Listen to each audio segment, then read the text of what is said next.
All right. Good evening, everyone. We are live on Facebook. Okay, so this is 29th edition of NEET Talks, and today is an auspicious day on two accounts. One, it is Children's Day, and we all being children, at least at heart, okay, today there couldn't be a better day to have our presentation. And then today is Diwali, so we can't get a more spiritual man than Madhuji among artists to come and present today, right? So Madhuji made a remark, like when I put his poster in Facebook, I in that description I put the monk among artists. So Madhuji was telling that Satish, be careful, somebody may come and scold you for doing that. Anyway, jokes apart, thank you everyone. Thank you for coming to witness this great show. Welcome Madhuji. He is a very revered person among artists. He has done his BFA from Trivandrum Engineering College, and then not engineering, fine arts. Yeah. Fine Arts College. I am sorry, my engineering roots pops up. Sorry, from Fine Arts College Trivandrum, and then an illustrious career after that, awards, group shows, solo shows, and all those things. I welcome Madhuji to present his body of works. Thank you. Welcome, Satish. First of all, I would like to say thanks to Niracharthu team, to Satish and Sujitasan. It's my glad to present my works here in this artist presentation series. My parents wished to send me to the engineering college, but I quit that program and special coaching centers. I have taken a deviation to Fine Arts College. So he was right. So I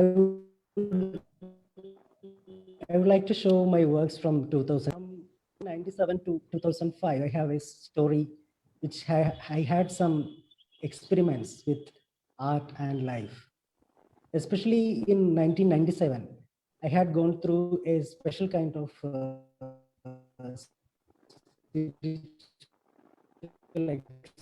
experience. Voice is breaking, right? Those time I did. Hi, hello. Yeah. Hello. Voice is breaking in between, so yeah. Hello. Yeah, it's fine now. Fine now. You just carry on. Let's see after sometimes. Yeah, when I was doing my BFA third year in College of Fine Arts Trivandrum, I was more keen into spiritual practices and learning such scripts. And especially art always directed us to the question, who am I? So from the seniors, from the masters, from the people, as among artists, those who are really admired, I also take a chance to think about who am I to answer that question. So obviously, I have started a kind of practice from first year to second year. I could not connect my drawings and paintings together. It's like it's two different persons' works.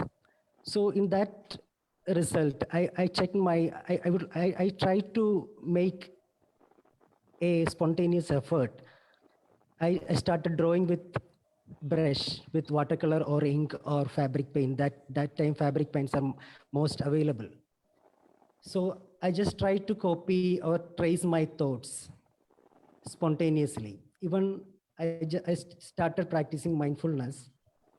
Even I avoid judging the objects, judging the people, judging the animals, whatever comes to in front of me as visual or sound or taste, whatever it is.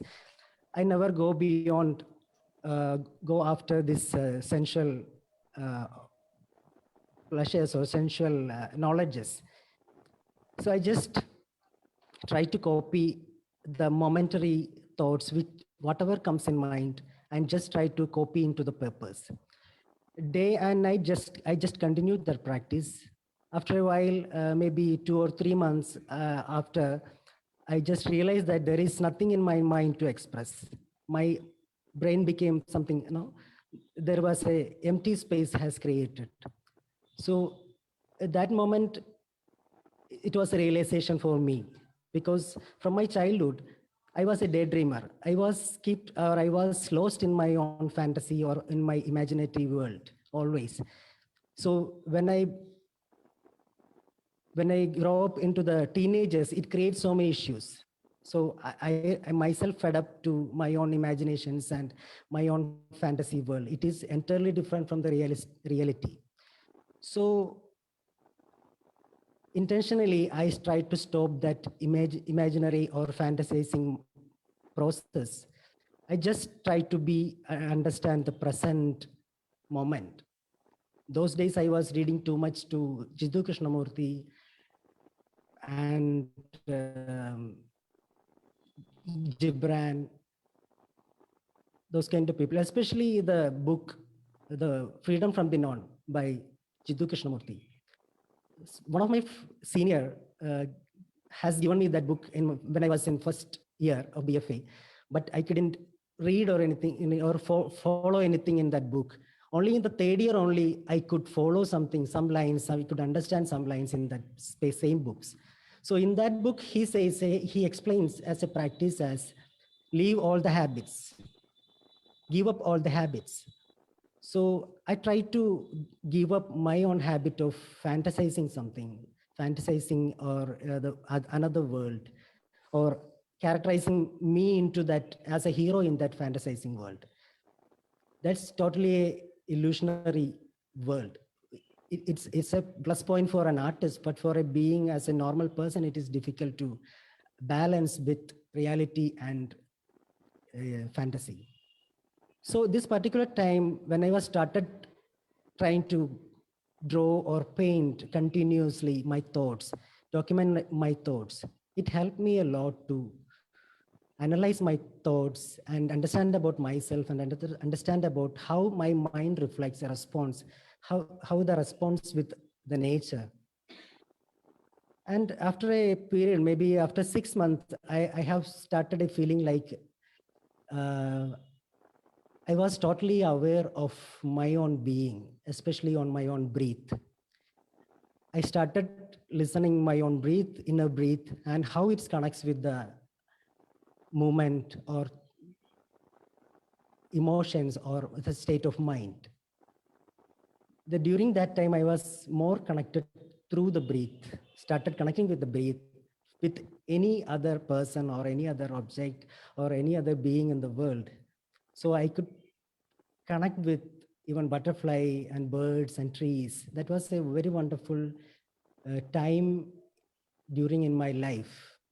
So living the life in College of Fine Arts is really amazing and valuable period for me. Especially this was a gift. I consider it as a beginner's luck.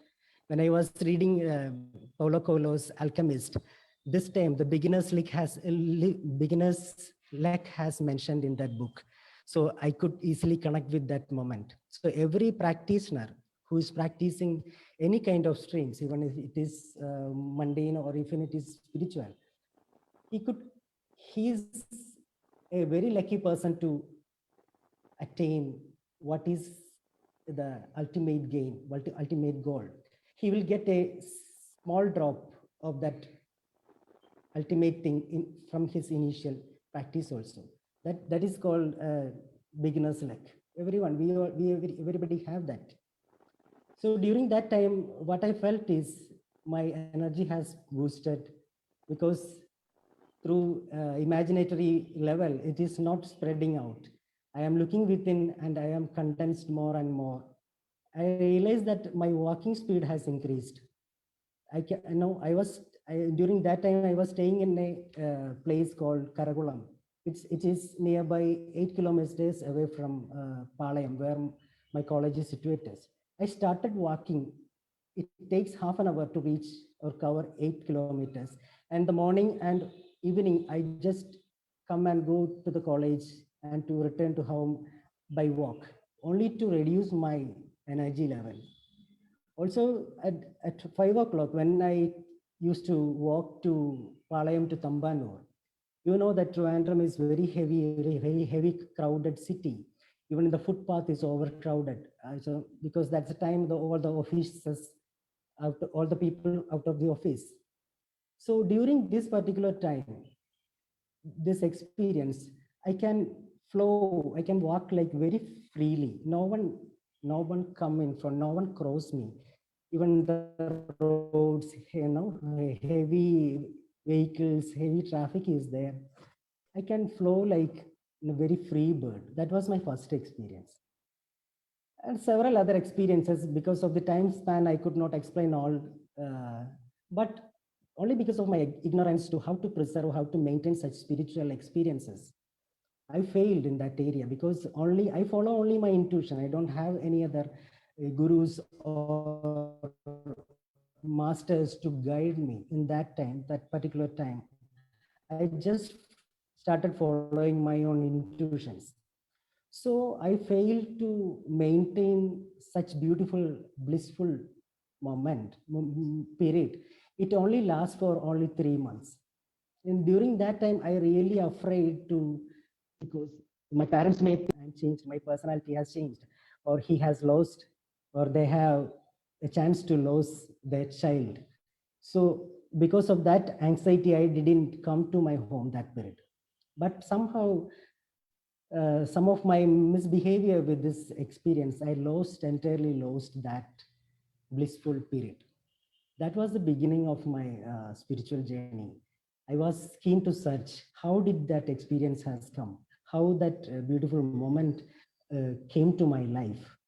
I was keen to search for sadhus and saints or wherever it's available, such a realized person to help me. I was just traveled to mountains, even to Marituamala and some other hills. That was the beginning of spiritual journey. This is the first time I am explaining all these only because Satish mentioned that the artist, the monk among the artists. So that title made me to explain all these things. In that time during my BFA, after BFA, I have started a kind of de-schooling myself, because everybody knows as an art student, we always inspired from a lot of artists, masters and seniors. It's easily those characters, their work of art, their aesthetics and concept always overpower the students. Even me also was addicted to most of my heroes in the Western art world and the Indian art world. So whenever I started doing my work, automatically so many inspirations from them or imitation from them, it comes to my works also. Then I took a decision to delete all these such kinds, all the peripheral things, all the external inspirations from within my mind. I should free myself. I should know who am I really. If this is wrong or good or bad, whatever it is, I have to accept myself as an artist. Even in the fine arts college, it's very difficult to place ourselves among the seniors' domination and seniors' comments. It is very difficult. So all that comments really helped me to realize my way or my own methods. So after 2000 to 2005, I was in that process. I was more into spiritual practices. Meanwhile, in 2000, I met some of the Siddha gurus, Siddha yogis. Then I got a connection to Siddha Vidya practices. It's a lineage of Swami Shivananda Paramahamsa, belongs to the founder of Siddha Samaj Vadagara. There, with his teachings and with his words, I could find some life which I really mean to be, or which I really mean to live with. So that was my inner feel. So during 2002 to 2006, I was working in a school as an art teacher. So at the same time, I was away from all the art scenes, from the exhibitions, and because the evening time from 5 to 7, it is very precious time for me to sit in my room alone and do spiritual practice or meditation or whatever it is. That silence was precious for me. So I usually during that time I avoided the crowd, social. So I avoided the socializing myself. So I was trying to get a or regain my previous experience level with these spiritual practices.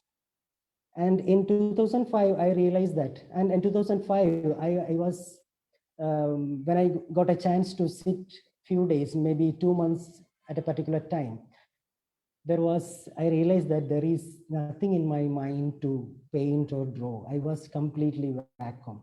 My mind, there is no imagination, there is no thoughts.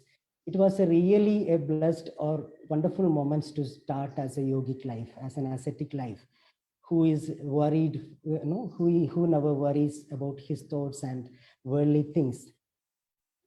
And but at the same time, I was working as an art teacher in a school also. That contradiction made me a little doubtful.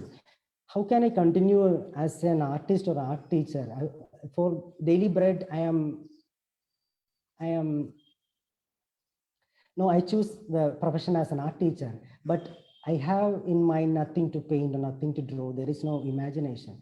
So that moment made me something doubtful about myself. But when I checked during those times, I just enjoyed that silence and that voidness. But during that time, I was checking one of the yogic script called Yoga Vasishta or Jnana Vasishta. It's a teaching by Vasishta Muni to Yogi or Balash Sri Rama, the king.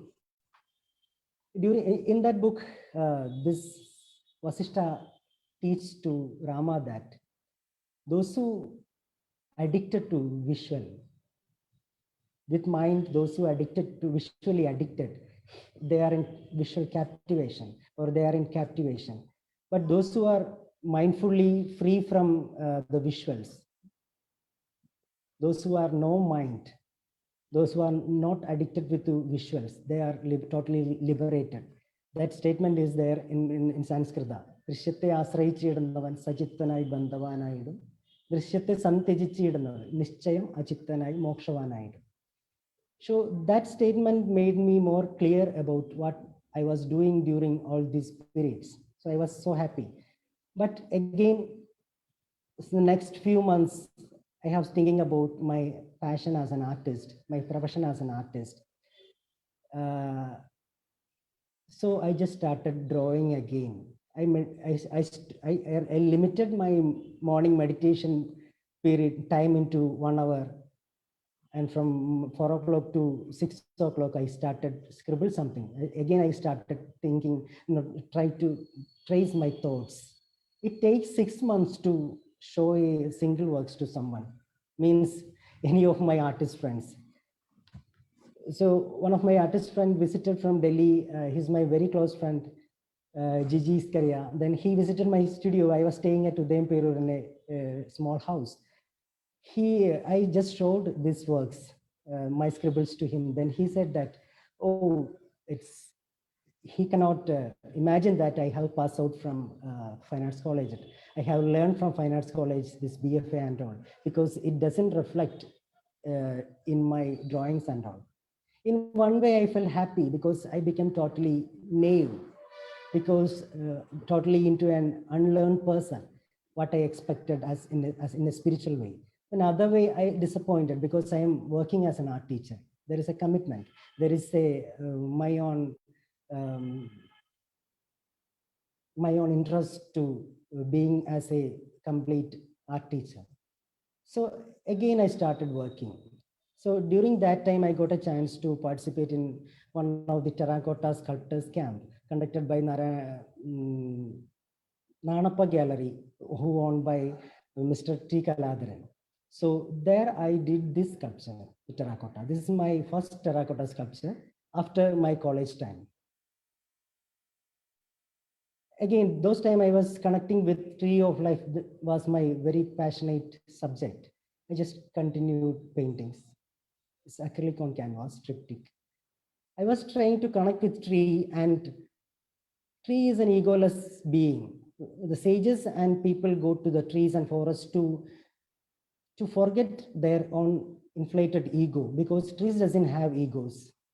It captures our egos also. So that is why the meditational quality is there. So I was just trying to connect with our ego-centric objects, power-centric creations, home, chair, and all.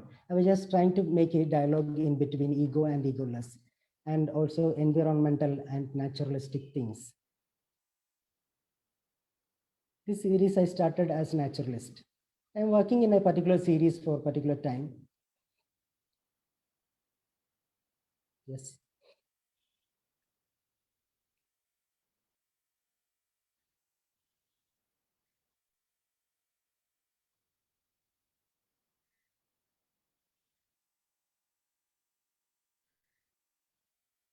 Yes.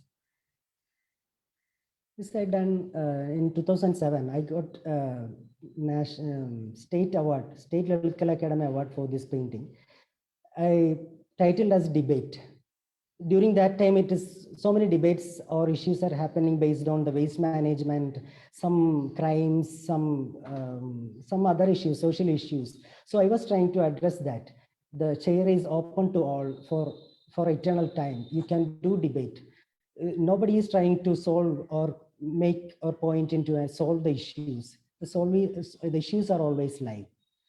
Especially this time when I was doing this painting, I made this sack, it's charcoal and soft pastels. It is converted this studio space as my classroom in where I was teaching. In this period, I left that job. I was started my journey as a full-time artist also. I quit all the securities of other jobs. I was just trying how an artist can live with his own works and he can continue his works all time. So this particular, when I was doing this particular work, I made the sack, but I hesitate to paint that blood. I wish to paint that, but I could not go to that result because I am not referred or I am not experienced much about how to paint blood. So I stopped for a moment. So that particular time, I got a call from one of my close friend. He's that one of my other friend who learned with me in Aralvi College, Vinod Cheredi. He was a performer. He got an accident and he died. Then I ran to the hospital and I saw that he is in the postmortem table. I just waited outside the mortuary and I saw that his bag has kept somewhere, abandoned his bag with full of clot and blood, raw blood it was there. So I just came to my studio and after 2 or 3 days, I just started copying that blood stain again. Yes. The same title, debate. This I try to connect with Malayalam term Kiramutti. All the debates, all the issues are Kiramuttis. Nobody is ready to finish it off or find a clear solution of it. So it's a social satire thing. So whenever I start working, I at the same time, I just try to enjoy some of the satirical elements also. Yes. Yeah, it's a particular work which I really like. This is the beginning of another journey.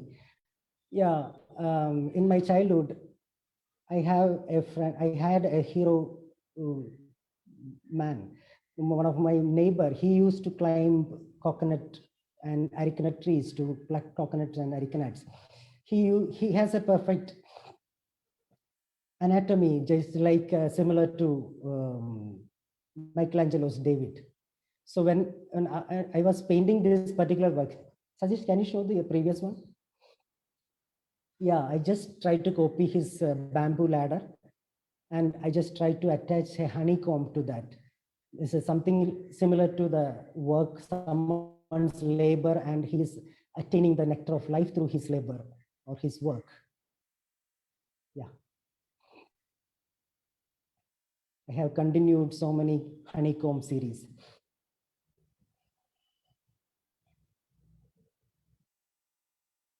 This one I've done in one of the national painters camp at Kohima in Nagaland by Lalitkala Academy. And this one sent to Bangladesh Biennale in 2009. That show was conducted by National Electrical Academy.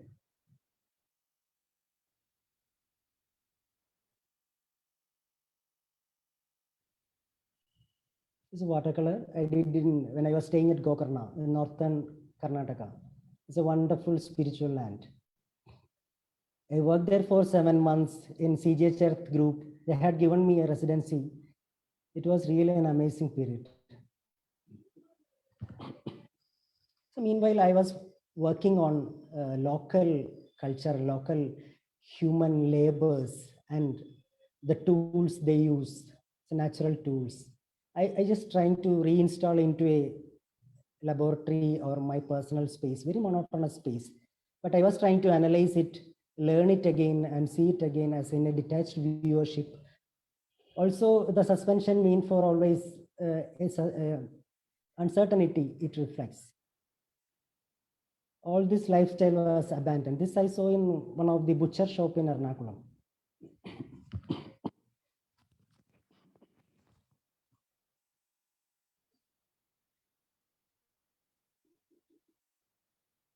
Yes. Same bamboo ladder and coconuts and knife. So sometimes look like a display also, right? Like displaying something. Yeah, most of my works comes as sculptures or installation. I really wish to do as an installation, but somehow I didn't get a proper time or space to install it. Okay.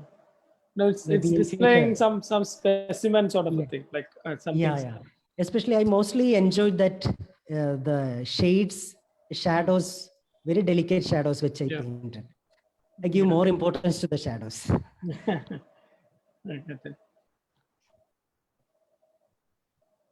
Yeah, this I have seen in Himachal or in Uttarakhand, some of the village after garlic harvest.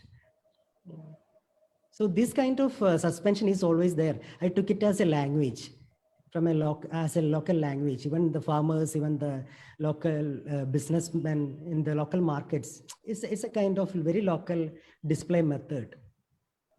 It's loud also. Yeah, this particular work I have seen in Konauma, one of the village in Kohima, the Nagaland. There, when I visited there, one house is entirely converted as a museum. They have collected so many the traditional objects and elements. They are living in that particular house, and also at the same time, it's a museum. So I saw this basin skulls. For them, for the Nagaland people, it's getting like a trophy. It's an achievement, because a youngster or a man, if he want to get married, to convince the bride's parents, he have to show his achievements, like trophy-like things. These skulls are the trophy-like things. But when I showed this in art gallery in metro city like Delhi, somehow the people, the buyers hesitate to own this or collect this, because they are collecting according to the feng shui things. So it's really fun for me to the same object, it's in the different places and in different contexts, how it's possessed. So that was my interesting area. This work is still with me.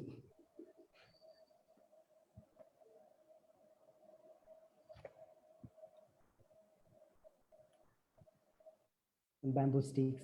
It's oil on canvas nearby 3.5 and 7.5 feet.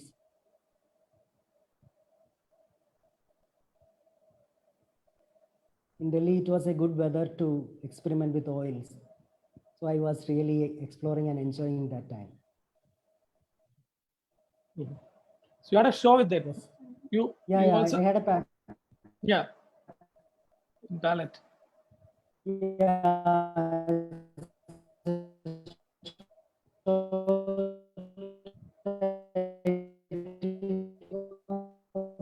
Vernacular / suspended present balance tools from local workers.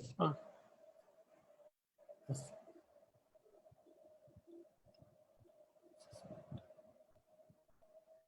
I saw an abandoned tree in a field of Gokarna. Yes. Some of the elements from Fisherman House. They treat the boats with some oils and they kept for drying it.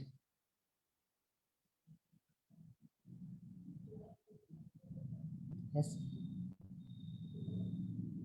Yeah, this particular work I have seen in tribal villages of Karnataka, even also in Andhra.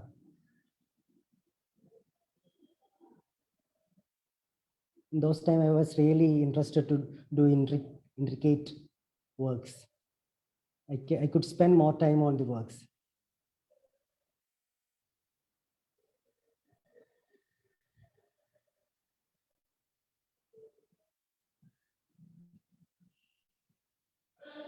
Yes. Chillibutta, cones.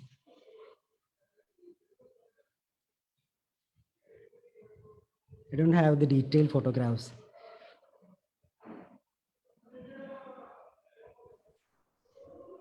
Yeah, this particular work, I really like this work because I have seen this work in that same house, they converted as a museum in Konoma village. These are the wooden tools used in their ancient times. They use these tools to smash the grains. But when I was painting this, it feel like a calligraphy letters, like Hindi or Sanskrit. It's suspended on a stick. So I was so happy this local language is, it similarly reflects on the so-called language scripts.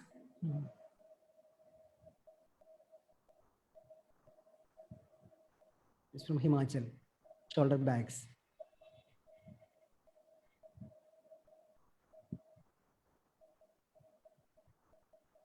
Why this triptych as it is? Like, why you are not putting in a one canvas? Is there any reason in it? Those time it was, I purchased a bulk of this size purpose, and also it's a difficulty to frame at a stretch. So I frame it 3-part. And also this series was beginning from my school when I was teaching in the school. I could see the windows, outside windows. I really enjoyed 3-part of the windows. Yeah. So from that onwards, this starts. Triptych starts, yeah. This particular work, now I was doing this and I was staying in Delhi. During this time, I stayed there for four and a half years in Delhi. So when I was doing this work, my reference all was to one of my friend's house in Alua. He's one of my best friend. He's a very spiritual person. I used to visit his home. His mother used to feed me with delicious food and with very care and compassion. So I was thinking about his mother and him, and I was completing. It's similar to his old ancient house, this wooden ceiling and all. I was trying to attach some of the coconuts or some bundles to that.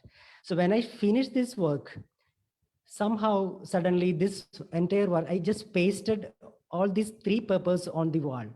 And after 2 weeks of completion, when I completed this work, I was sitting on the chair and watching and enjoying this work. This entire 3 pieces papers has fallen down. So I was really shocked, and I took it and I tried to repaste it on the wall. So I was thinking what had happened, what is something wrong happened. So at the same time, after 1 hour, so I called from a message from this friend, and message was like this: my mother expired.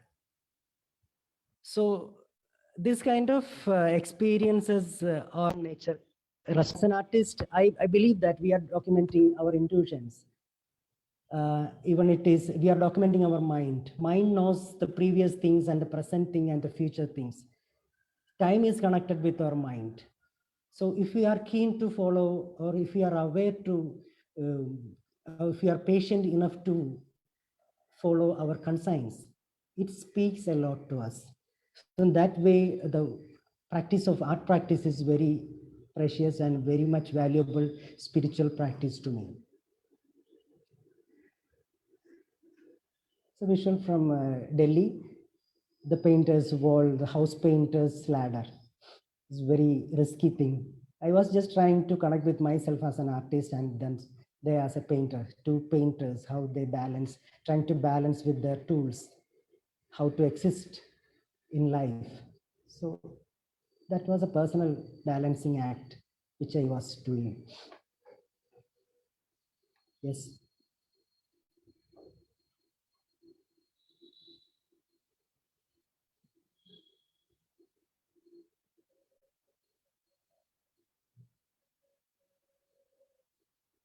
Satish.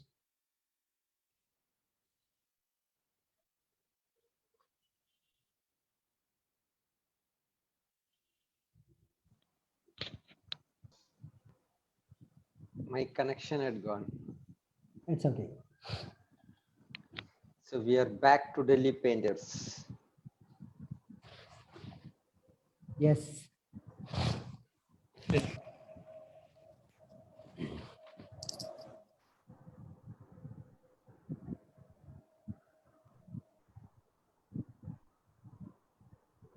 Yeah, after in 2010 onwards, I have started shifting to the suspension to very uncertain space.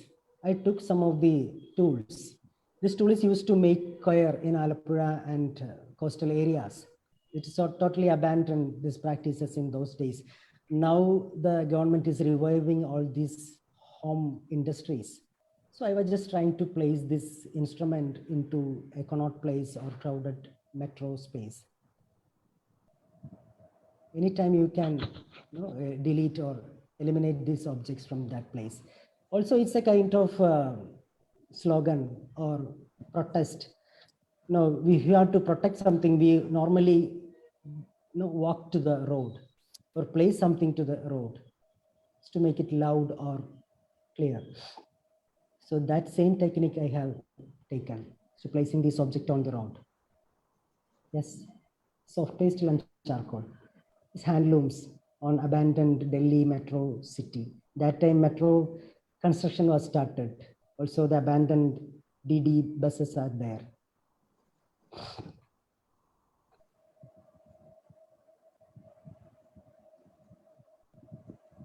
Yes, some of the spin wool.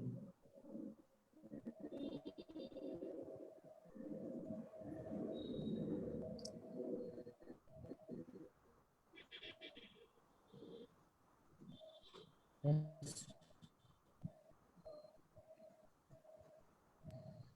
Yeah, this solo at Blue Spade Art Gallery, Bangalore in 2011. And here I was trying to, all of us intellectually, we are trying to speak about our reinstate the state of tradition and culture and whatever it is. We are talking a lot about our own roots. I felt it is a intellectual gymnastics. Already, we are already uprooted from our roots. It's like uprooted coconut roots, coconut tree roots. So I just try to place two big tree roots in a lab in a what? Library like interior, yeah.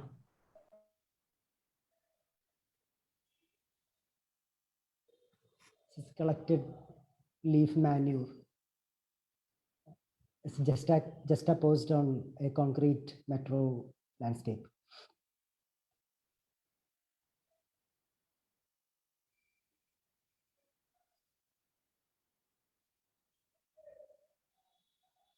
Yes, I call it as in Satram, Malayalam. So background is Delhi metro, heavy traffic blocks.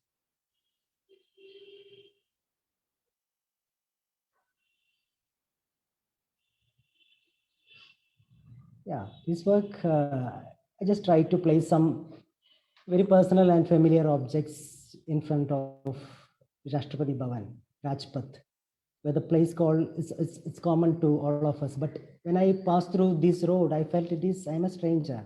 I'm totally unsuited to that place. That place is full of, it's a power oriented and so many other things. I'm not feel any kind of personal feel in that place, but it is something else. I was just trying to place one of the distilling pot used in Siddha Vaidya medicinal practitioners to distill the medicines, to purify the medicines. It's a terracotta object. It's another object from traditional fisherman. This series I was just trying to connect with our Republic Parade. The Republic Parade happens in that Rajpath. So we loudly speak about our culture and tradition and so many other things. So the same language or same pattern I have taken to say something differently. That's why I choose this Rajpath.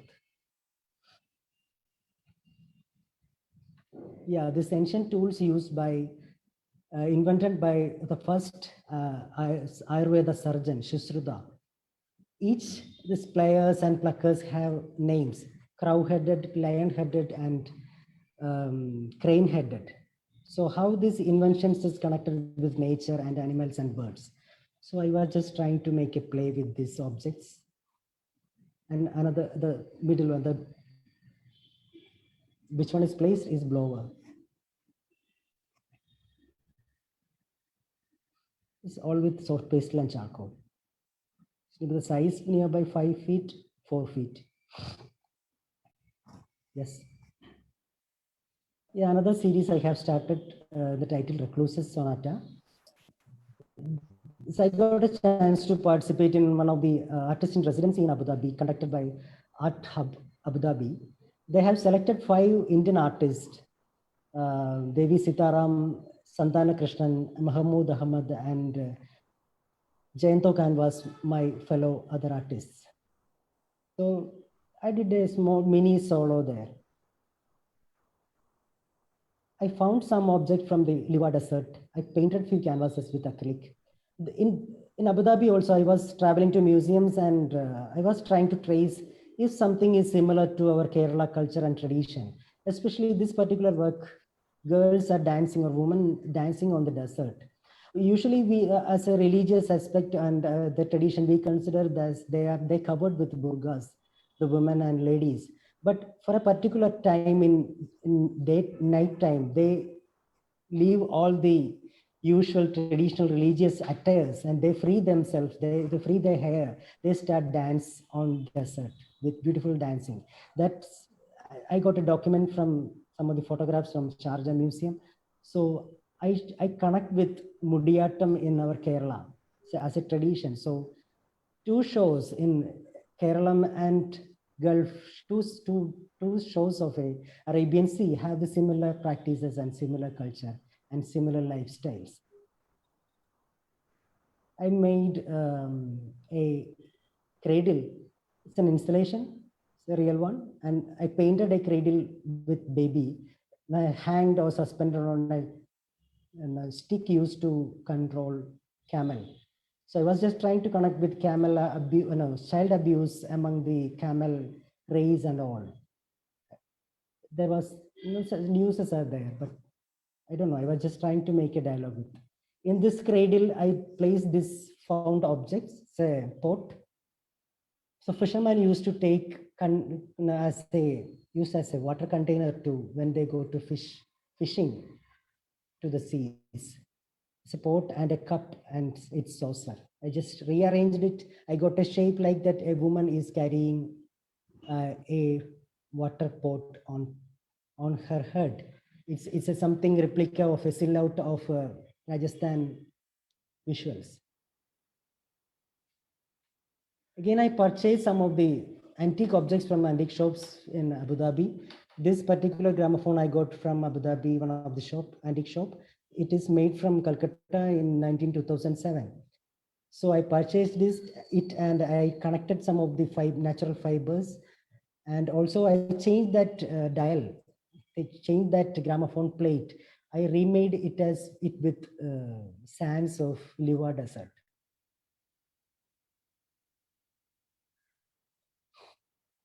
Yes. Yeah, this is very personally, I really like this process of this work. I painted that canvas with 2 different shades, gray shades, blue and green gray and pure gray. I place one of the found objects from Liva Desert. The work is only that shadow, this natural shadow. I kept it is that shadow itself as my work. So nobody can possess, nobody can buy, but it's that making of that work is really amazing. It's really amazing with my colleagues, fellow artists, those who supported and encouraged me to preserve this shadow as my work.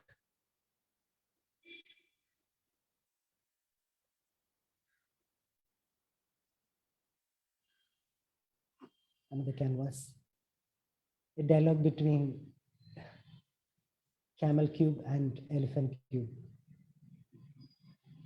a conversation between Kerala and Gulf countries. Intentionally, I painted this desert into green.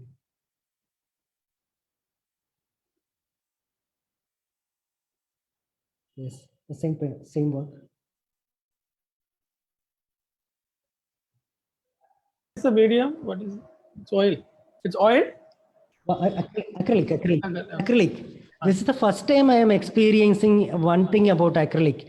There, my studio was in Abu Dhabi. It was completely air conditioned. So we can adjust the temperature and we can use acrylic as oil. We will get enough time to paint details. No need to worry about fast dry.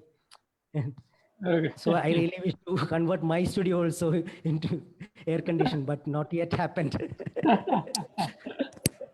No need to worry about retarder and all. Still, I don't know how to use retarders. But I asked this same question to somebody like Anju Dodhiya. No, once I met, watercolor also dry fast, no? So when you use AC, how it works? So she said it won't work. Then the paper will, will be like a puppet. And that's what she says. So you can't work. Yeah. It is different pigment, so no? many stories. Yeah, you also doing with watercolor, no? Yeah, it's a Huge size, yeah. So this was also, I was trying to connect with one of the image photograph from Sharjah Museum, one musician, a lady, and another is a lady spinning wool. I was the first view, I just tried to connect with the Kali figure or something similar to Kerala motherhood and all. I just painted as it is.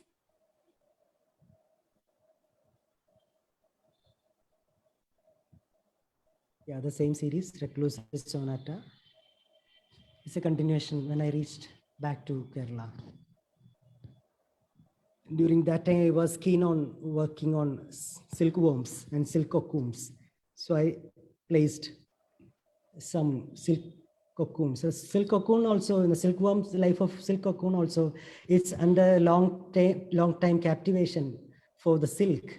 It has lost its natural life. It has lost its natural breeding and all.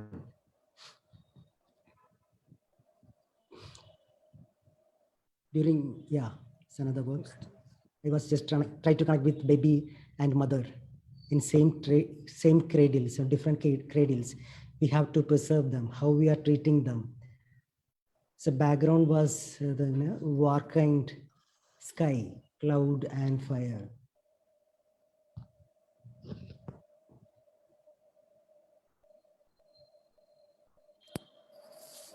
This work I did for one of the Malayalam project in Kochi Musiris Binale. This works, I worked on rice paper and elephant dung paper. It's watercolor. I was just trying to connect this landscape painting with our childhood Malayalam texts, school texts.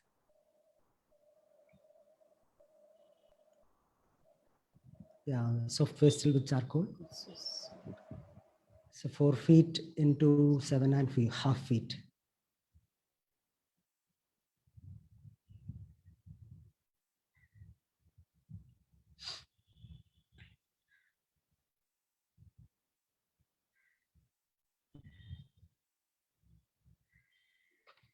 These images from children I selected from Google. especially from the children of Gaza. Just try to, it was really shocking, even for all of us, the wartime and the cruelty and violence against women, human and children. It's always, it's a tough period for us. So we are so sensitive, especially your artists. So I just selected smiling faces of children from Gaza. I just trying to paste or paint on the olive tree, suspended olive tree.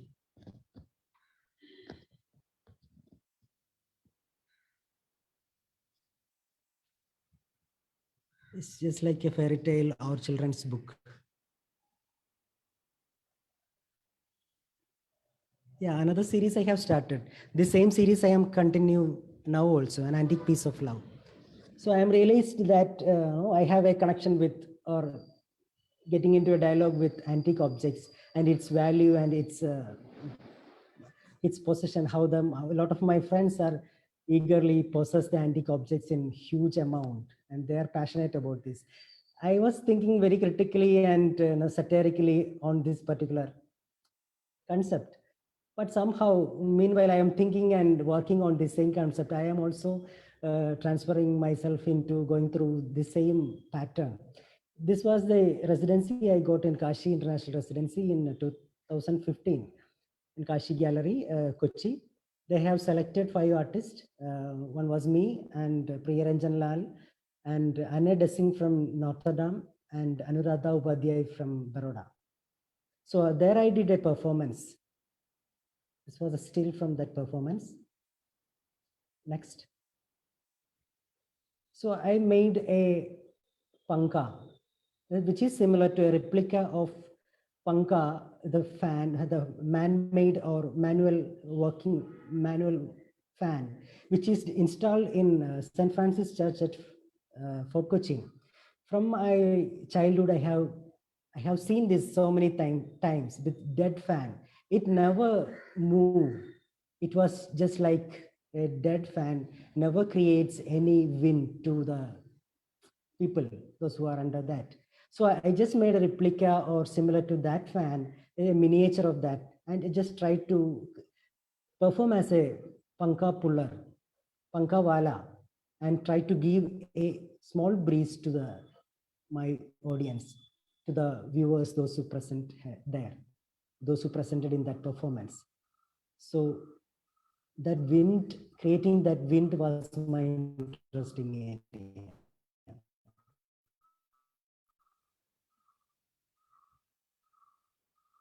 Yes. Next, I intentionally purchased a sculpture from Antiques from Mysore. They have mentioned that it has the age of 350 years. And it was a part of chariot, and one iron nail is stuck. It is attached to that.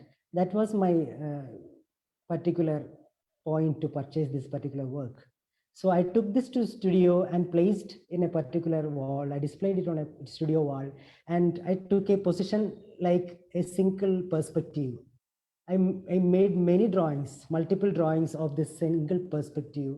And I was trying to think about when we try to analyze our culture and society and any other person, we choose only a particular place, a particular perspective. We are starting debating, we are concluding, we are analyzing, only watching or explaining with this particular perspective. We never try to go what is opposite of that, what is side view, we don't choose any other perspectives. We stuck on our own perspective or on our own ideology and our own aesthetics. So I was trying to make a criticism on that. This drawing with charcoal and coffee, the height is 6 feet.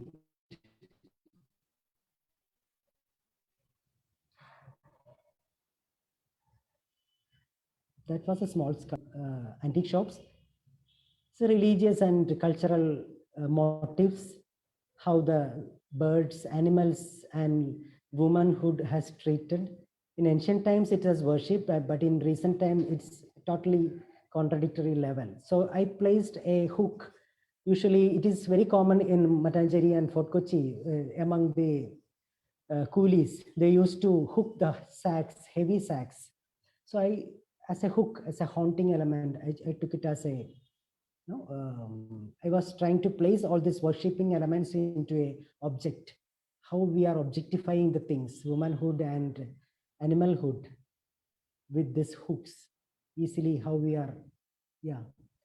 In the same work also, the connecting with Airavata and one of the motif from Gajuraho sculpture, I was trying to connect with stick used by human walking sticks also at the same time, the Ankusha used to control elephants. I placed Airavata object, Airavata sculpture to this Ankusha. The same, how we are treating elephant is entirely different. In ancient times, we placed as worshipping Ganapati or whatever it is. The suspension series continues. I try to suspend old terracotta factories and some old houses. Yes. These are reference from where? Like these are reference These are reference from when I was staying at Manipal. There is a heritage village owned by Hegde. No, Shenai, Mr. Shenai. He is no more.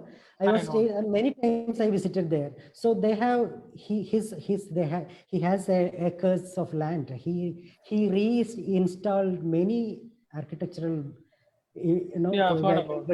yeah. So I was just trying to the shift from different places to his heritage village. He was we had a many interesting talk with Shanai and me regarding how he has created or reinstalled all this to his land. It's a very good reference place. An artist should have to place that place.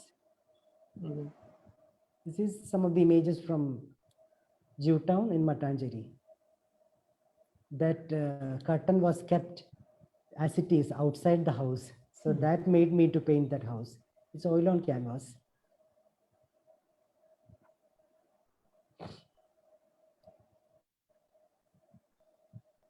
Yeah, this particular work is a particular building I painted.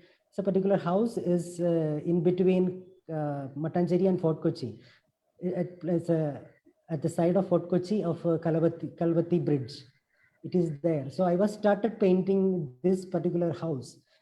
During this time, I was learning and trying to learn something about those who are living in this house. 2 or 3 families are living in this particular house, but in a small house they are living. They cannot renovate because this building is under archaeological department. Therefore, they cannot extend the room space or house space. They cannot renovate. They don't get the legal permission. So in a particular small space they live. When the tragic story I heard that when younger brother get married, the elder brother go outside the boat jetties and bus stations to spend his night, and he come back to his own house only in morning. They are trying to manage this personal space into public space. So that area, how they are treating the personal time and personal space into a common space and common time. So this particular work lead to my another series, but I titled An Antique Piece of Love. Antique piece which is very much we wish to possess. I felt that real human values are vanishing. We are preserving all the things for the concern of cultural and heritage and artistic value, but real human values, compassion and importance of humanity is missing somewhere. That's why I choose this particular title, An Antique Piece of Love. I felt that love, it is considered as an old antique object. Yeah, that school building. Here I was trying to paint night. This was my first attempt to paint night. And the mist in night. It's oil on canvas.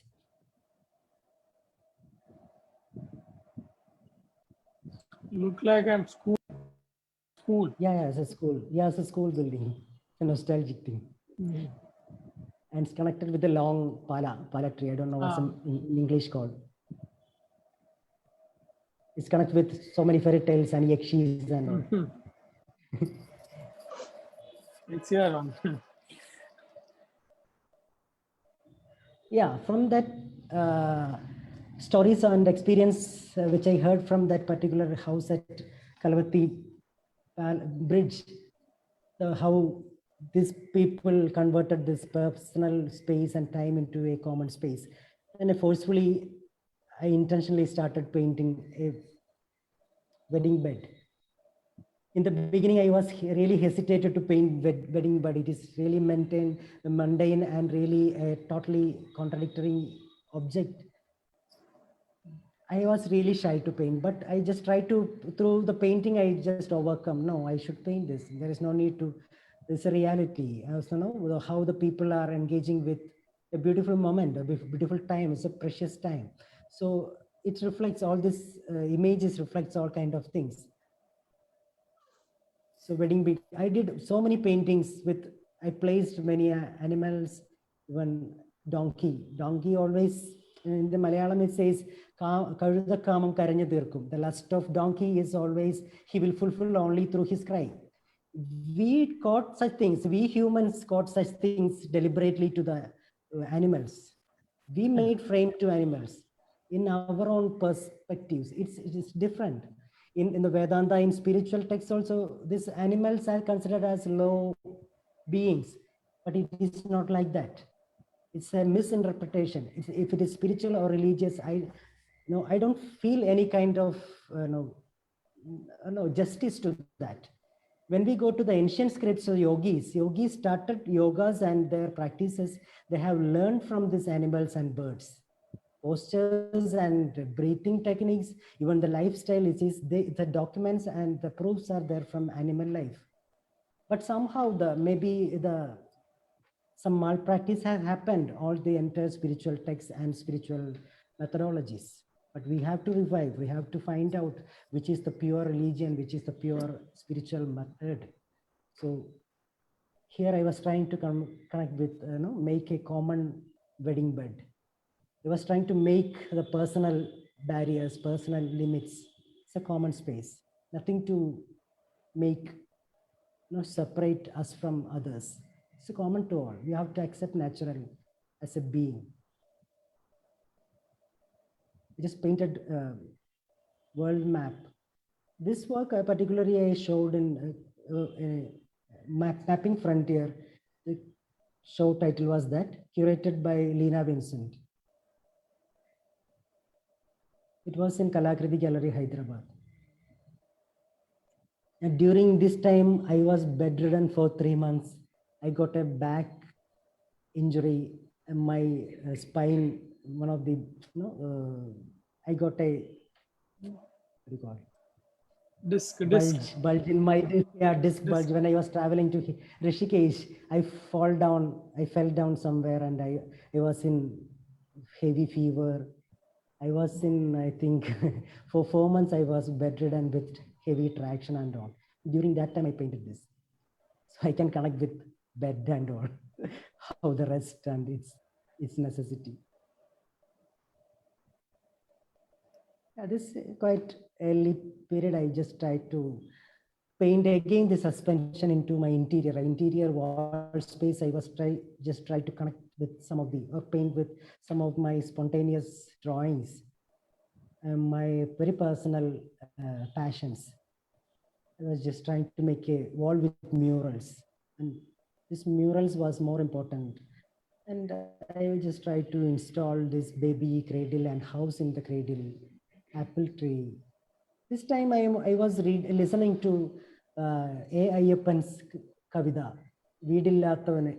വീടില്ലാത്തൊരുവനോട് വീടിനെന്ത് പേരിടാമെന്നു, മക്കളില്ലാത്തൊരുവനോട് കുട്ടിക്കെന്ത് പേരിടാമെന്നു, ചൊല്ലവേ നീ കൂട്ടുകാര അറിയുന്നവോ ഇത് രണ്ടുമില്ലാത്തവന്റെ നെഞ്ചിലെത്തി എന്ന് പറയുന്ന, there's 2 lines from his poem. He was one of my very, very close poet. During my BFA time, he was there in Trivandrum. He was very near to us, all of us. But personally, I really miss to understand. I don't have enough knowledge enough wisdom to understand that great man.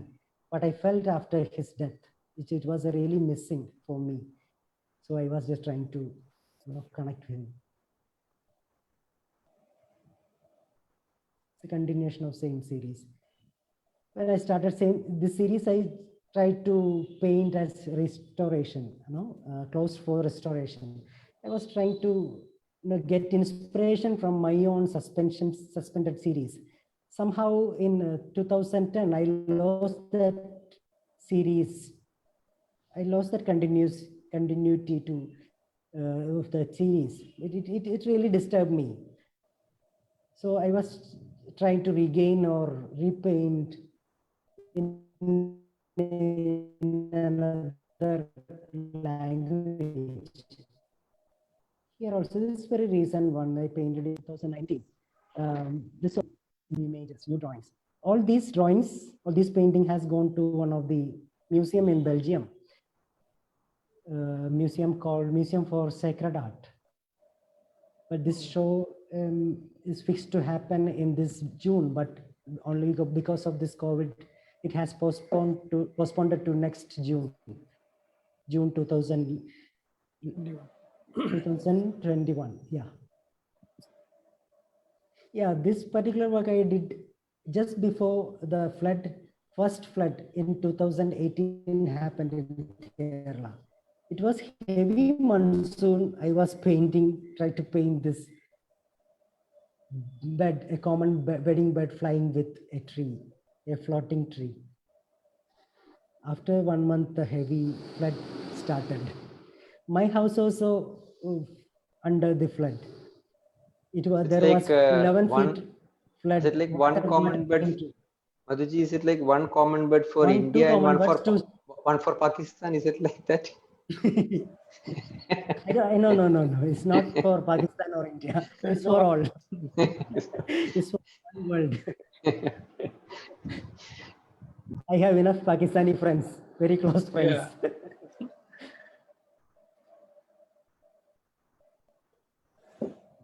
Yeah, this one I did few months before my father expired.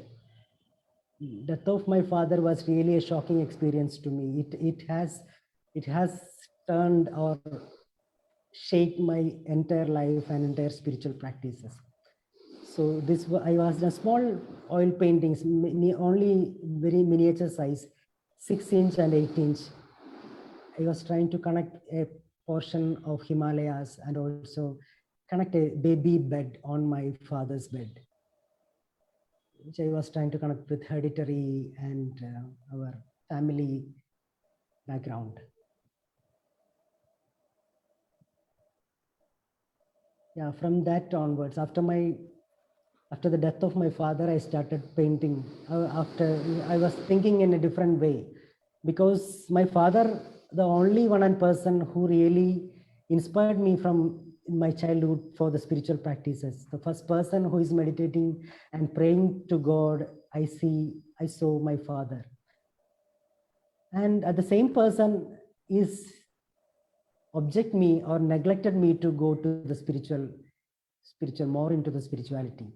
He always forced me to don't go to the stream, because he was a hardcore communist and hardcore atheist and hardcore spiritual person also.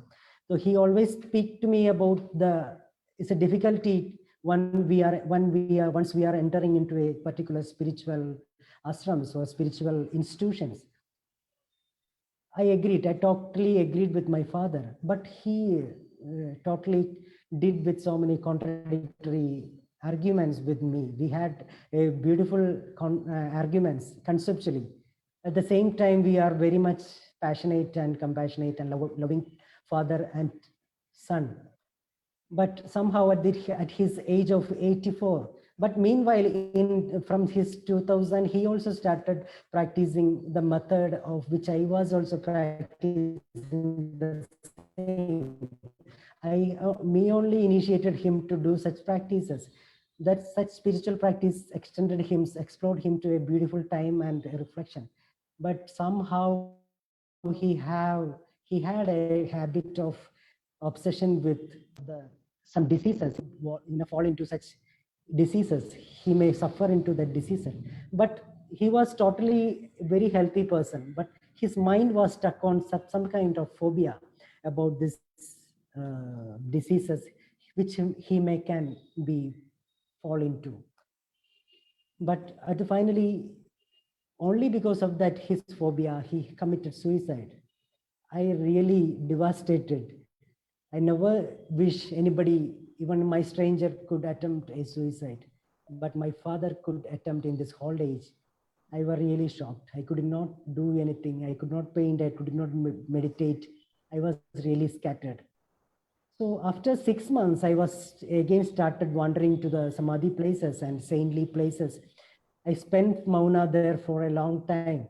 So then I realized the person who initiated me or invited me to the spiritual path, I consider him as my spiritual father. But I didn't see him. I didn't see him yet. He has attained Samadhi in 1949. I didn't see him in his physical body.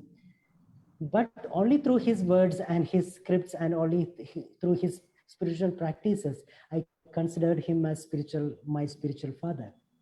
But my biological father object me to go to that spirituality in a very in-depth way. After my biological father's death, I realized this: my biological father and my spiritual father was same person. Those who objected me from the same path, those who invited me to the spirituality, those contradictory personalities was spiritually, it was same person. I was really shocked and I was really devastated. From that moment onwards, I was trying to negate, I was trying to admit all the contradictory elements in my life.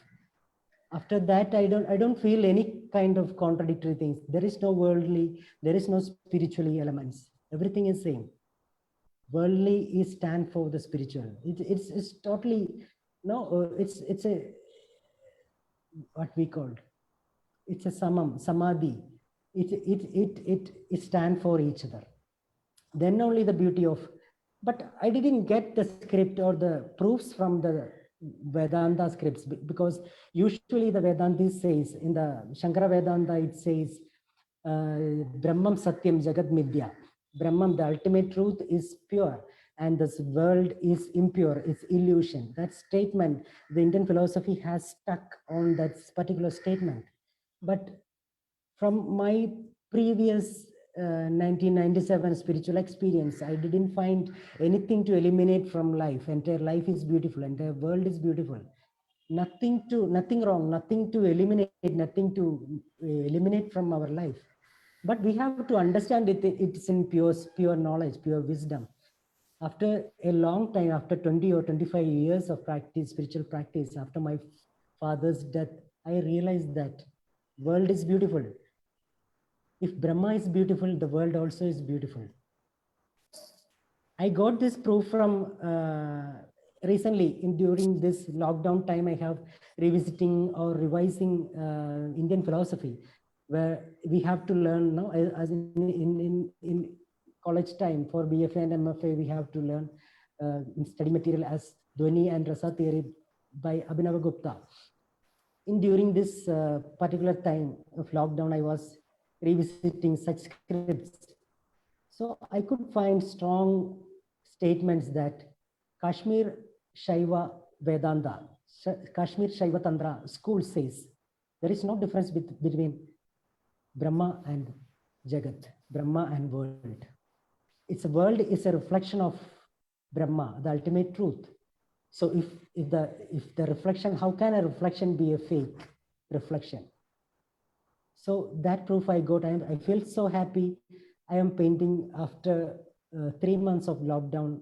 During this 3 months, I did nothing. I did my spiritual practices and sit quietly in my home. I was really enjoying and reading the scriptures and thinking about spirituality and other things.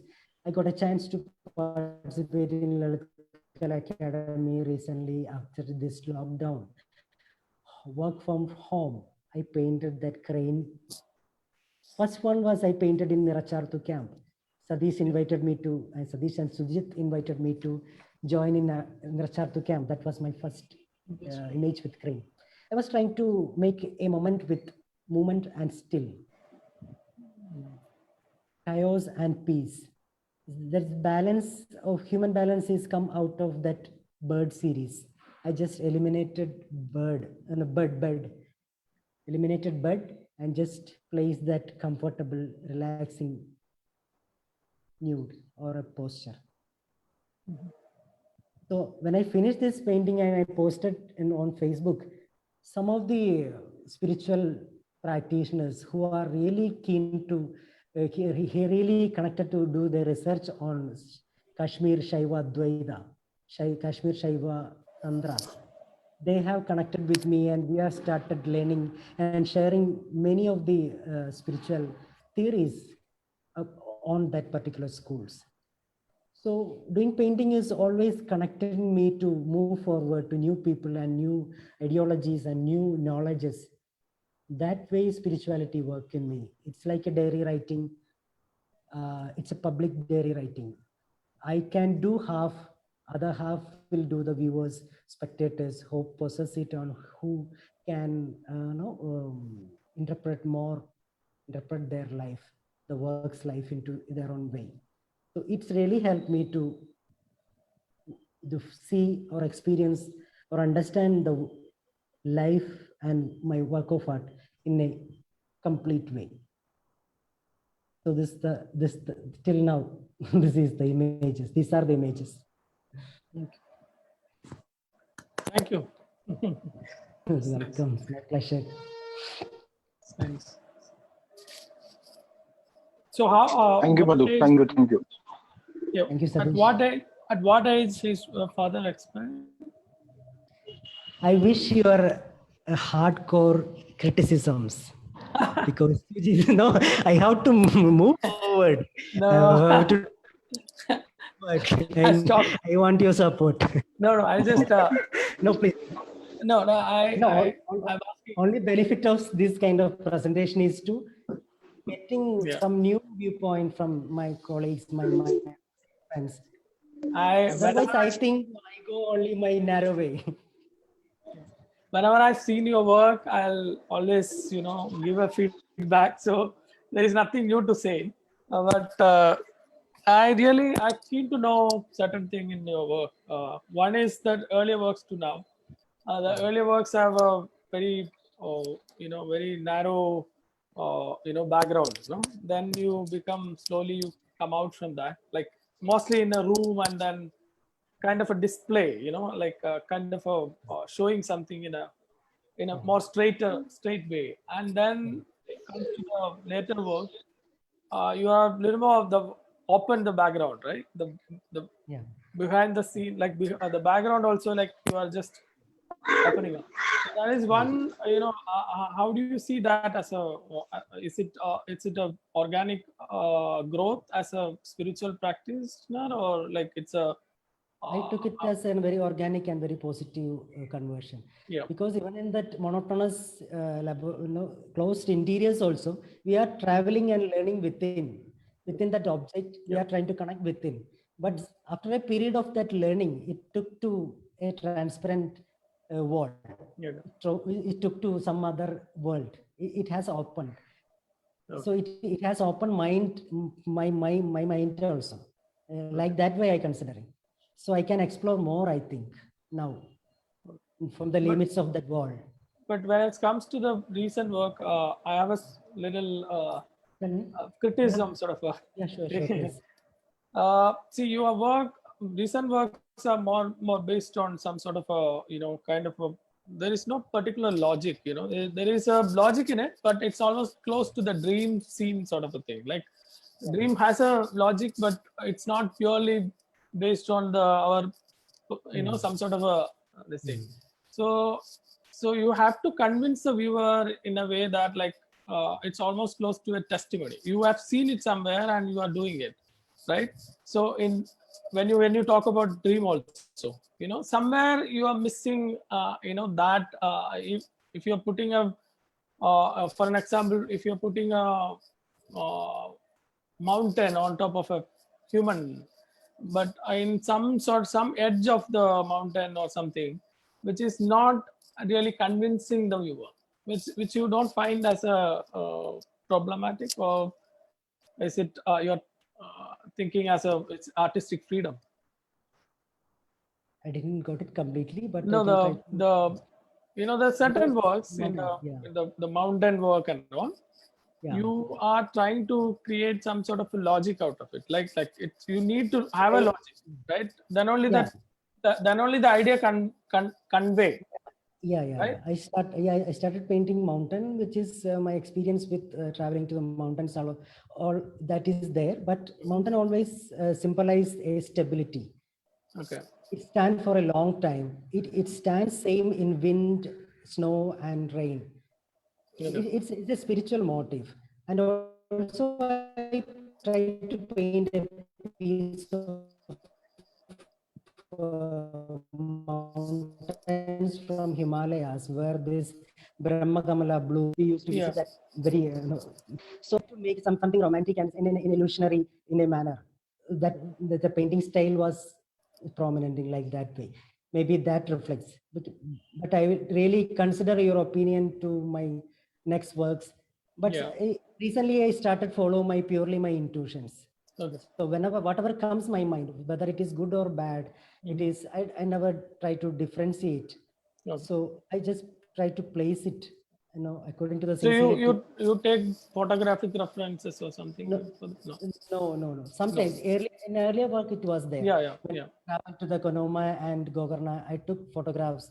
But recently, especially traveling to the Himalayas, it's very difficult to take photograph. Yeah. We hesitate. We feel References for the work. Yeah, for the work. Reference. Yeah. Yeah. Okay, that's somewhere I wanted to. Sure. It's a strong point. It really helped to my next works. No, it's all we all working in that. I have a question. Hi, I'm Shanti. Yeah, good. Can you hear me? Yes, sure. Yeah, after your father's passing away, you have brought in women in a different way in your work, earlier it was about the abuse of women and so on and so forth, but here it is the man and woman together on the spiritual journey. Is this what you're trying to say, like the material world is a spiritual journey by having the man and woman together? I was just wondering, it's in a very different way you're showing a woman alongside. I think it's a woman, right? Yeah, sure. It's purely a woman. And throughout my practice, I never differentiate woman away from the spirituality. Okay. No need to keep away. It's a nature. We have to accept that. We have to accept that the womanliness. And even I am married. I am living with a woman. So I have, after marriage only, I have learned so many spiritual practices and secrets from her only. She belongs to a purely Siddha spiritual family. So I converted. In my 24th year only, I have converted, or I got initiated to the yogic sect. But she was my who willing to share my as wife or a partner, as a spiritual partner, also the life partner. Through her, with meditating with her only, I have learned so many spiritual yogic secrets. So I really admit that women are pure spiritual beings. There is nothing to avoid in a physical way. Also, this my title called An Antique Piece of Love. Our body itself is an antique object. It contains a lot of eternal knowledges and wisdom. Even the woman body and woman mind is completely pure spiritual form. I can accept that. I can feel that. Even the entire in the spiritual text, even the Kashmira Shaivism, it's called Agama and Nigama. The spiritual text called Agama and Nigama. Agama means Shiva explained to his partner Parvati. After a long period, Parvati explained wisdom to Shiva back. That is called Nigama. So it's a give and take. It's an equal balance. So yogi is going through a state called a perfect balance, perfect spiritual balance. He doesn't bother about goodness or badness, evil or good elements. He just pass through that. He admit all has its own life. There is no worldly, there is no spiritually. All these two sides, day and nights. So that is yogic life. Okay. So it's a very prominent. I'm really happy you're in your question. Thank you. I'm happy to hear. Yeah, Beautiful strong work. spiritual point. Spiritual. That's a strong spiritual and political statement. Thank you. Thank you so much. I So think here is a test. Yeah, here is a question, Prajakta, yeah. Madhuji. So please. Prajakta is asking, what difference you find between using oil and acrylic? That is question number 1. Yeah. Question number 2 is, do you start with more than one work at a time? How spontaneous is it? I start with 2 different series. Sometime it may overlap as per the time schedule and working, and also it connects with shows and curations and other gallery demands. Some two series may overlap, but I keep on watching how these different series connect, and how I am exploring into 2 different series, and also how I could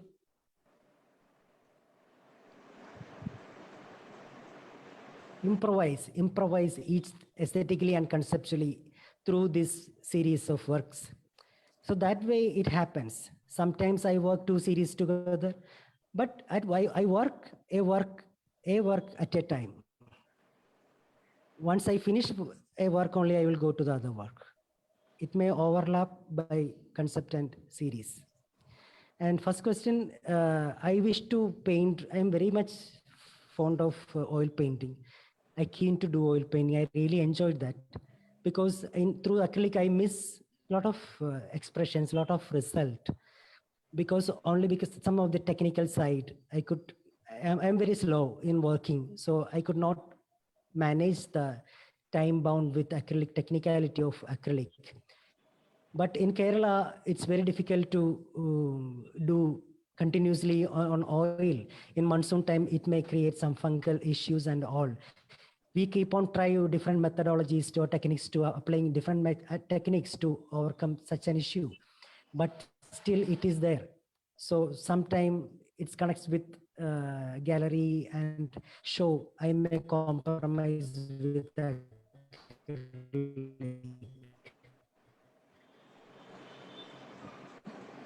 These days I was trying to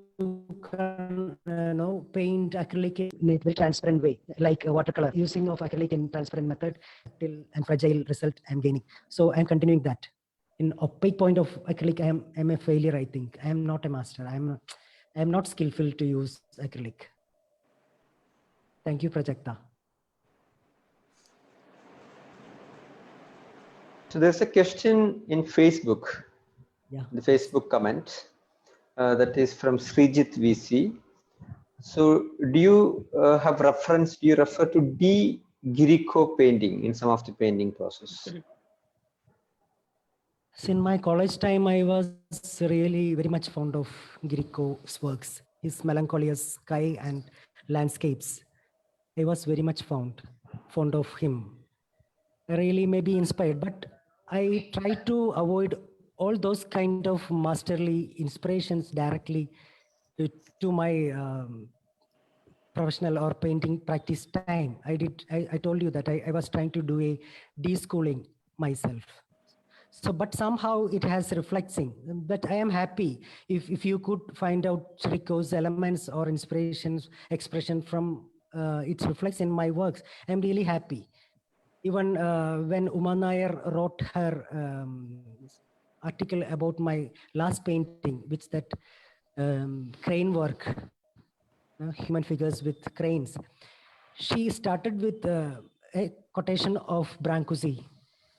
And he started explaining concept which I have given to her, and her own viewpoints about my works.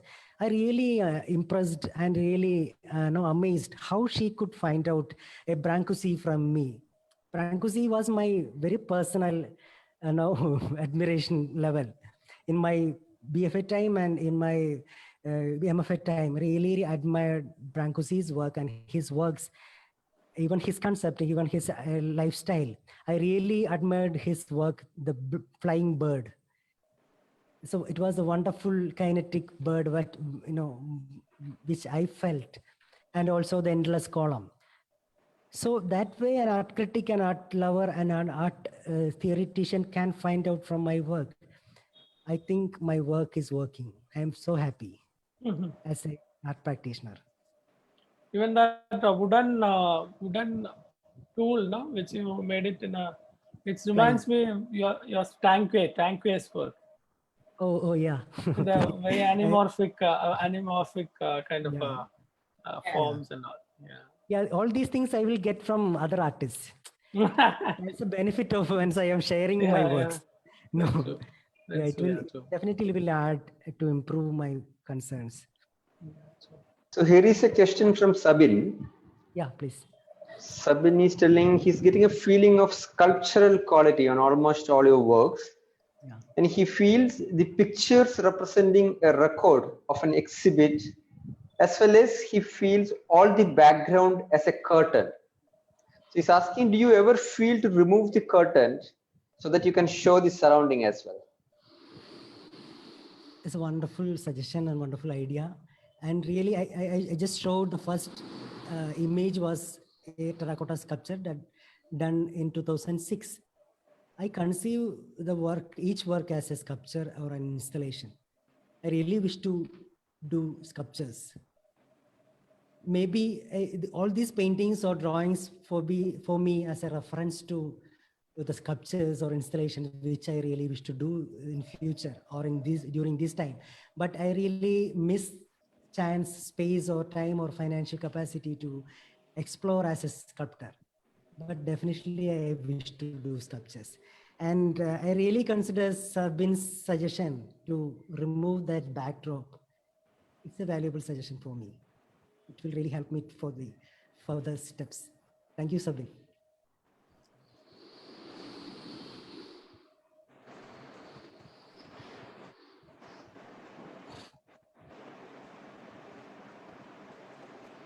Hi, can I? Hello? Hello? Yeah, Can I say? go on. Okay, I'm Nandakumar Madhu. Nandu. Yeah, Nandu, how are you? Namaskaram.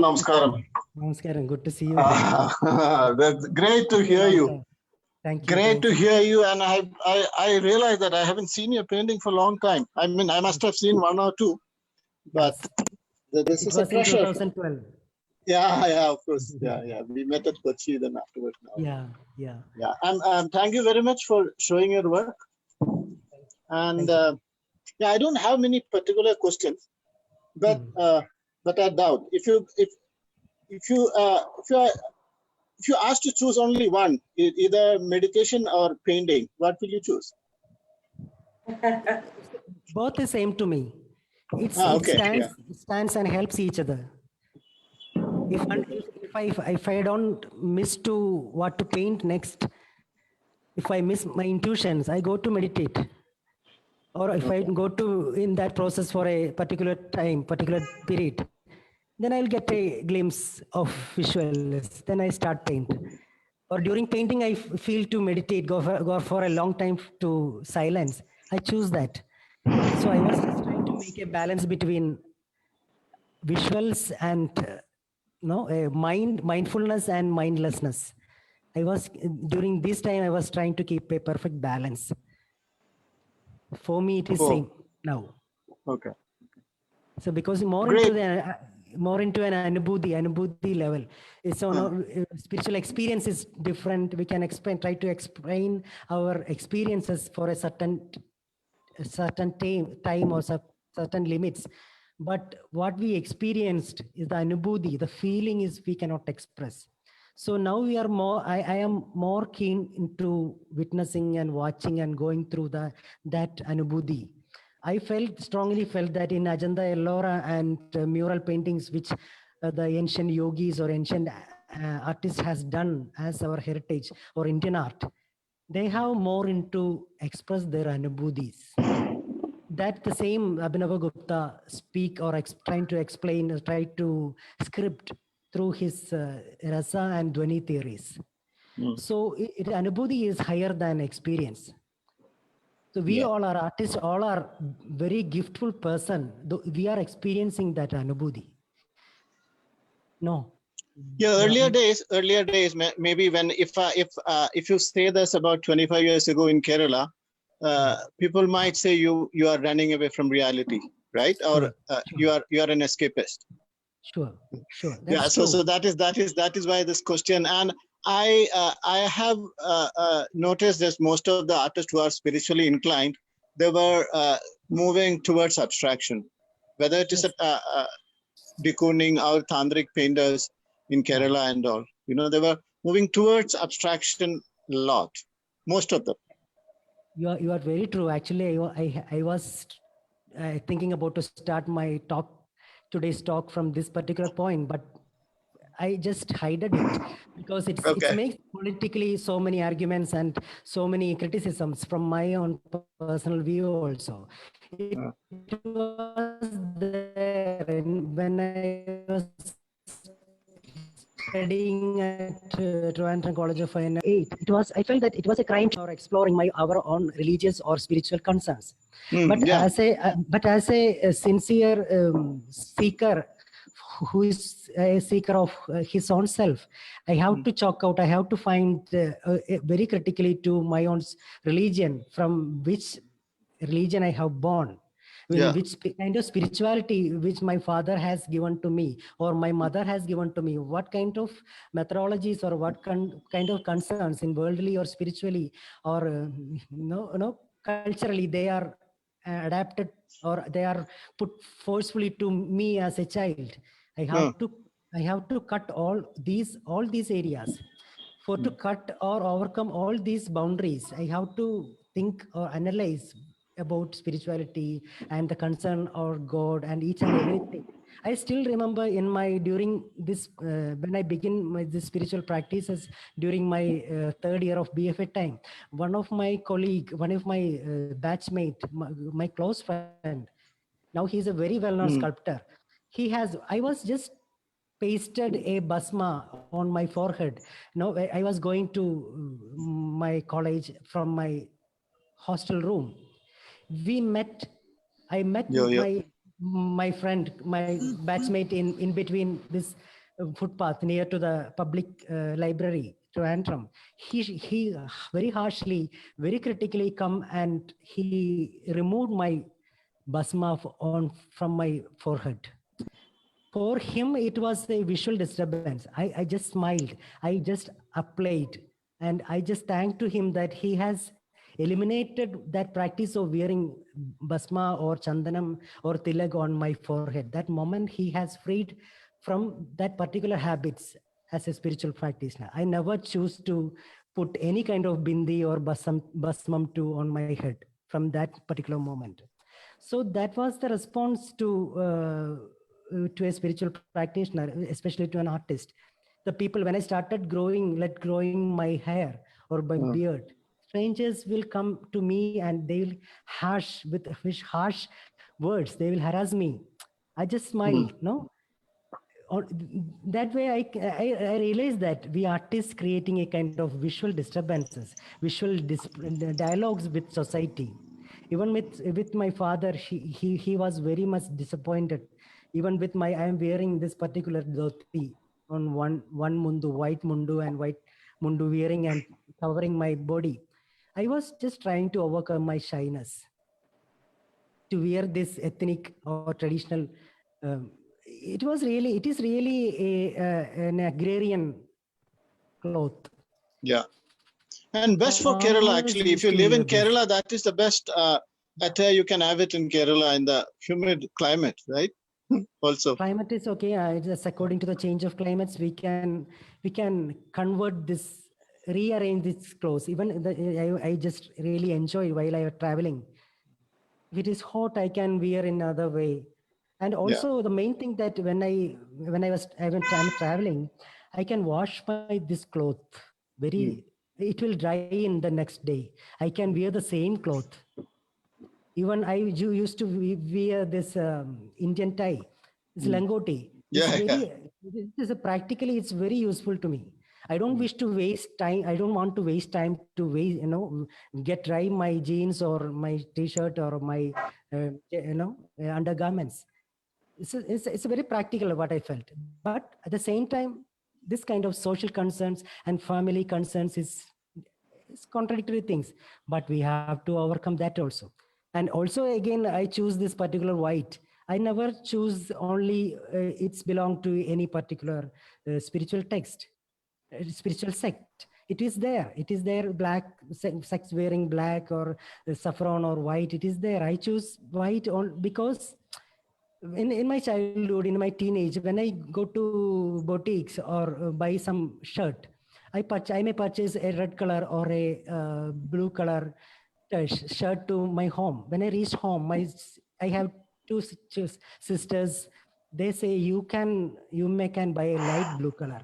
Why don't you buy a purple color? Why don't you buy a white dot with blue? So many suggestions. In father may say father most of the case he may silent. Mother suggests so many things. After a particular period, I really fed up. So I was thinking which color suits to me. When I choose all the brands, t-shirts and jeans and wearing things and so many fashions. Finally, I get into the point of white. Then I enter to my home, they are disturbed. It's like old people. Yes, my grandparents used to wear, or my old friends, those who are spiritual or Ayurveda practitioners, they used to wear this white. You can choose any of the color from this according to your choice. But I prefer this white. And also as a color theory, it is the presence of all the colors, white is presence of all the colors, right?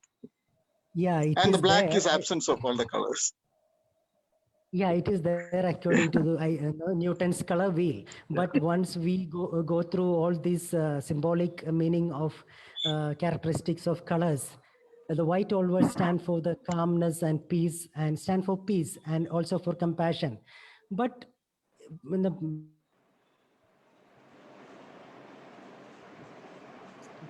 personally, when I go through this contradiction with white, I felt that in certain level, white's energy is all the colors. It's actually always it's a national scientific term. Technically, it is that, but black subside or invite all the colors, all the energy to it. So as a spiritual practitioner, I felt that in some moment white is fail sometime. Then is black is move forward. Black is move much forward into compassion and all. When we go to a death ceremony or a what we call and this morning, any morning. No. Marana kriya. Morning. So death, someone death, we do cremation. Not Funeral. cremation. Yeah. A funeral, yeah. No, funeral. Yeah, if you are Funeral. Yes, thank you, Sadish. If you are going for a funeral, they obviously that house is pointed with a black flag, a sadness. So as a spiritual practitioner, I really interpret it as a state of egoless. Before in black, we forget our ego. The absence of ego is pure spirituality. If it happens in white, we are pure, we are in peace. If it doesn't happen in the color of white, we are promoting our ego with white, there is no use. It's not spiritual. If we are forgetting our ego even in black, even in dark, that is pure, more spiritual and more concerned, more conceptual or more compassionate than white. Because the entire universe is stand in entire darkness. It's not in light. Light only a glimpse. Entire Thank you very much. Thank you very much. Thank you, Nandakumar. Bye. So here is one question from Jairaj Chellappan that is here also is put in Facebook. So he's asking Madhuji, has it ever happened that any art lover interpreted any of your work to a level much beyond than what you thought? And did you consider that logic in your other works? It's a good question. Thank you, Jairaj. Me personally, yet, no, I'm not thinking yet that no, my works in a particular level reached a particular level. So I am in a process. I am also realizing through my work of art.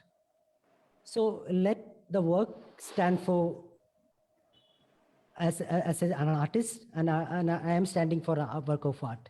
So both of things is helping together. It's a kind of understanding, equal understanding.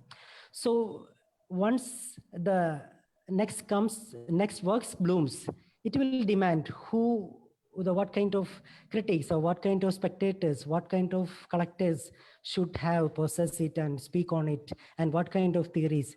It's a kind of equal growth. So I would like to move forward. I am expecting such kind of self-exploration through my works and through my spiritual practices.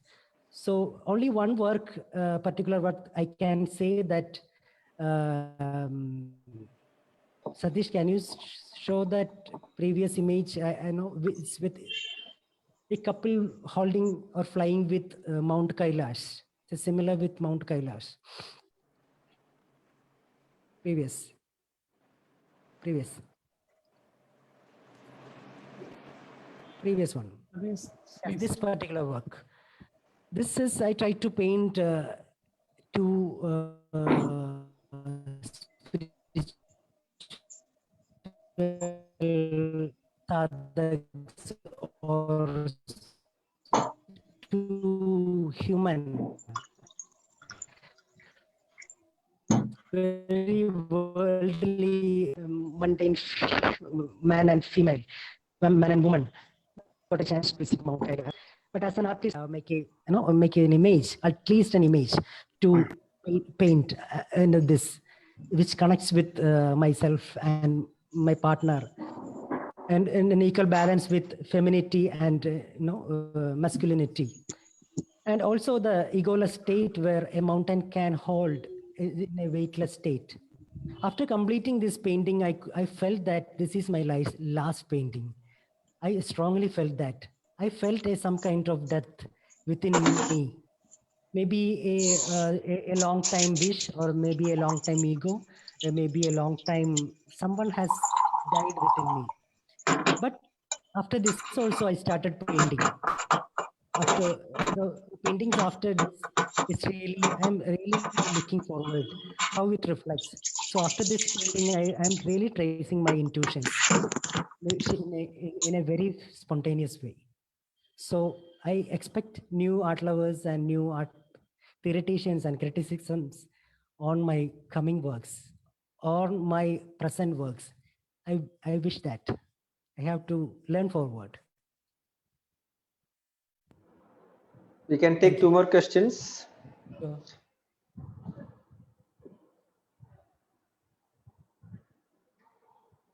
How do you see medium as a tool? Like sometimes what you think, sometimes a certain medium takes you more than what you think, right? Like sometimes, for example, watercolor, or but oil and all you have to build up, and like, so how do you see medium as a tool, as a Wonderful question, Sujit. I really admire and fan of so many my contemporary colleagues, artists, contemporary artist friends, how beautifully they are using mediums. So in a particular day, I am very particular about use of soft pastel and charcoal. I'm very much keen to use that. It gives some kind of sensual pleasure. I can forget that medium. Even with, I can forget it, the palette, I can use with the fingertip, I can mix it. So that's more closer to the painterly surface and the result. I know for a long time, I have done a lot of work with this soft pastel and charcoal. At a particular time, I stopped because I realized that I am in a comfortable place. Yeah.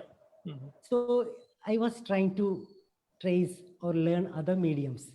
So watercolor also I am very much fond to practice. So in this, all other mediums, watercolor and oil and acrylic, I felt that I am not able to move much forward. I am stopped.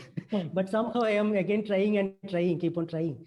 But other mediums, I am learning so many things, techniques and other things from other artists. I really admire, no, even your watercolor techniques, I really admire the size and techniques. Like that way, you are the only one example. Yeah. So that's a process happening. But I feel that we could able to forget that medium. Yeah. It doesn't worry, it doesn't limit our Yeah, true. exploration. Even the materials, it was very difficult when I bought a Canson paper. It was very costly to me. It was in 2006. I bought, one of my friend, Nandan, a painter, gifted me a piece of Canson watercolor acid-free papers. I was really shocked. I was really obeyed, my obeisance to him. That time I was really poor.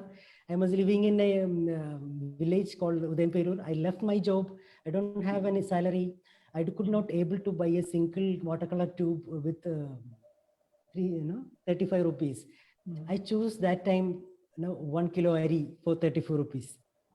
That time Asha and Nandan and the daughter came to my house and they gifted a Canson acid-free watercolor paper. I I pinned on this drawing board. Yeah, I could do nothing. Its cost, its perfection, its durability really shocked for me. After that, I decided to spit on this paper. I just spit. I have to forget this economic side. True. Then only I could start draw something. Yeah, that's only way to overcome that, because when you something. see that, like when you see the large, the money comes first, then you somehow you are restricting yourself. You get a stiffness in your work. You have to do it. It may spoil it, but it's fine. That is that's only way to. Yeah. I never say this to Nandan. I spit on your gift. But sometimes we feel very hard, very harsh. That's only, say, even I buy some very expensive pepper and I keep it here for a long time. Then and then one point you get over that, no? Like I realize that that won't lead you anywhere. Like you have to get over. Satish, in that way, I am not a monk. I am yet to live. I am yet to grow. Clear your question. Yeah. So we'll take one last question. Yeah, sure. One last question, if at all it is there. Okay, I think most of the stuffs are questions have come through. Okay, so thank you very much. Thank you, everyone. Thank you, Madhuji, for wonderful explanations, taking us to all the Advaita, Vedanta, spiritual, all the journeys, all the hangings to the Northeast and different parts. Wonderful journey. Thank you very much. Thank you, everyone. If at all anything further is there, I think you can personally converse with Madhu. Yeah. So we will see you all next Saturday for 30th edition of Neat Talks. Thank you very much. Thank you, Madhuji. Thank you. Thank you, everyone. Happy Diwali to you. Happy Diwali. Happy Diwali.